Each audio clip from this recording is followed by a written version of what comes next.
হরে কৃষ্ণা। সমস্ত ভক্তকে ভগবান নৃসিংহদেব আবির্ভাবের শুভেচ্ছা। ভগবান নৃসিংহদেব সমস্ত ভক্তের বিঘ্ন বিনাশ করুন। আজ নৃসিংহ চতুর্দশী, তো আমরা প্রতিবার নৃসিংহ চতুর্দশীতে মায়াপুর ইস্কন মন্দিরে ভগবান দর্শন করতে যাই। তো আজ আমরা বেরিয়ে পড়ব নৃসিংহদেবের জাগ্রত এক মন্দির, নবদ্বীপের মধুদ্বীপের মধ্যে অবস্থিত নৃসিংহপল্লী ঠাকুরতলা। সেখানেই যাব আমরা। বেরিয়ে পড়েছি আমরা রাস্তায় এখানে আমরা টোটো ধরেছি। টোটো ধরে বেশি দূরে না, টোটোতে মাত্র 10 থেকে 15 মিনিট লাগে। সেখানে আমরা ভগবানের দর্শন করতে যাব। খুব জাগ্রত মন্দির। কথিত আছে রাজা কৃষ্ণচন্দ্র সেই মন্দির তৈরি করেছিলেন এবং সেখানে একটা কুণ্ডও রয়েছে। ভগবান সেখানে হস্ত প্রক্ষালন করেছিলেন হিরণ্যকশিপু বধ করার পর। আমরা চলে এসেছি মন্দিরের সামনে। এখানে সামনে টোটো দাঁড় করে দিয়েছে আমাদের।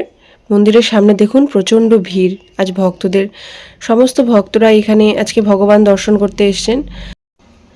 আমরা মাঝে মাঝে এই ভগবান দর্শন করতে আসি, তখন এখানে এত ভিড় থাকে না। আজ ভগবানের আবির্ভাব তিথি, তাই সমস্ত ভক্তরা ভগবান দর্শন করতে এসেছেন।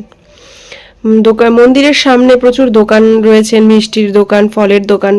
এখান থেকে সমস্ত ভক্তরা আসে, এখান থেকে ভোগ নিয়ে সামগ্রী ভগবানকে পুজো দেন।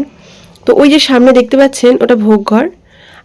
এখানে সামনে একটা তমাল বৃক্ষ রয়েছে মন্দিরের সামনেই। এটা ভগবান শ্রীকৃষ্ণের ভীষণ প্রিয় এই বৃক্ষ। ভগবান নৃসিংহদেবের মন্দিরের সামনেই এটা রয়েছে। আজকে গরম তো প্রচণ্ড, সমস্ত ভক্তদের জন্য এখানে তালের শ্বাসগুলো বিক্রি হচ্ছে। এটা মন্দিরের সামনে গাছ, যেটা বললাম। তো এই গাছের নিচে অনেকেই মানত করে এখানে ওই লাল সুতোয় সব বেঁধে গাছে ঝুলিয়ে রাখে। তারপর যখন আবার মনস্কামনা পূর্ণ হয় ভগবানের কাছে পুজো দিয়ে আবার সেটা কেটে দিয়ে যায়। আজ এখানে পুজো হচ্ছে, সমস্ত ভক্তরা লাইনে দাঁড়িয়ে আছেন। দেখুন মন্দিরের সামনে প্রচণ্ড ভিড়।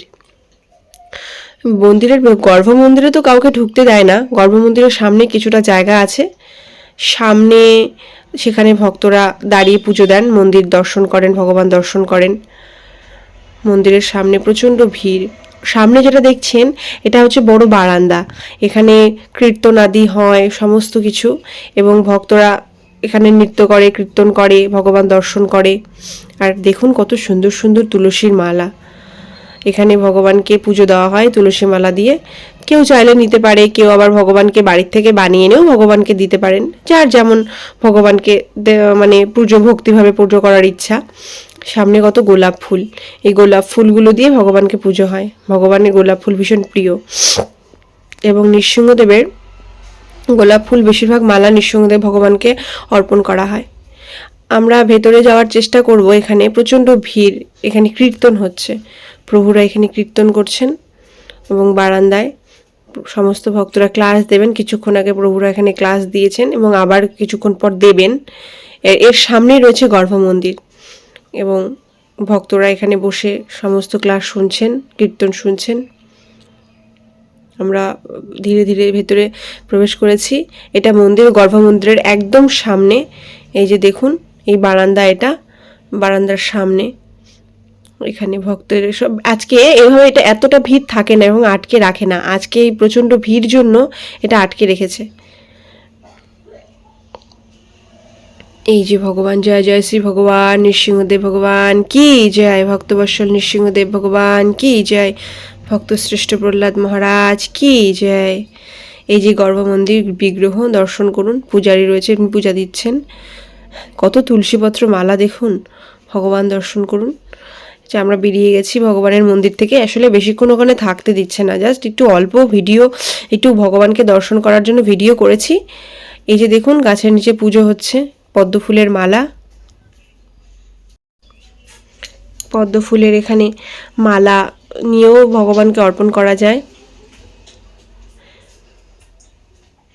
এখানে পুজোর সামগ্রী, এই প্লেট বাটি এগুলো না বিক্রি হয়, মানে বিক্রি হয়ে ভগবানকে অর্পণ করা হয়।